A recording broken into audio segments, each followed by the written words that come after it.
Combien tu notes sur 10 le Benadryl? J'ai mis 4. Oh, t'as mis 0. J'ai mis 0. Tant que ça? Il n'y a aucun contexte allergique où je recommande du Benadryl. Jamais. Le Benadryl, c'est un antihistaminique de première génération. Puis maintenant, il existe des antihistaminiques de deuxième génération, comme le Reactine, le Claritin, l'Aerius. Le Benadryl a plusieurs effets secondaires parce qu'il passe la barrière protective, mettons, du cerveau. Fait que c'est pour ça qu'entre autres, ça cause vraiment beaucoup de somnolence, mais ça peut causer aussi beaucoup d'autres problèmes. Puis c'est aussi contre-indiqué dans quand même quelques situations. Tout ça pour dire que dans un contexte d'antihistaminique contre les allergies, ça va être autant efficace que les antihistaminiques de deuxième génération.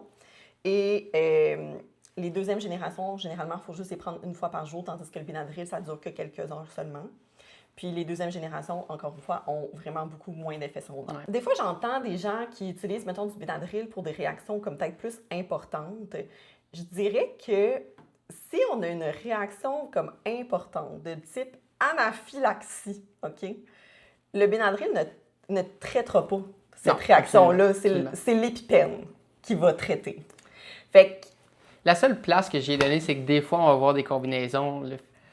Faites pas ça sans professionnel de la santé, mais des fois, on va voir des combinaisons qu'on va donner une antihistaminique de deuxième génération, par exemple, le matin, puis essayer de compléter un petit peu l'effet avec du Benadryl le soir au coucher. Ouais. Et comme tu dis, je pense que ça revient des fois, parce que, tu sais, des fois, il y en a qui ont des réactions, mettons, cutanées, beaucoup de démangeaisons, tu sais, justement, ils dorment pas bien, puis j'ai l'impression que, tu sais, peut-être les médecins vont prescrire ça, justement, parce que ça aide un peu au sommeil. Mais encore une fois, c'est vraiment pas une solution à long terme.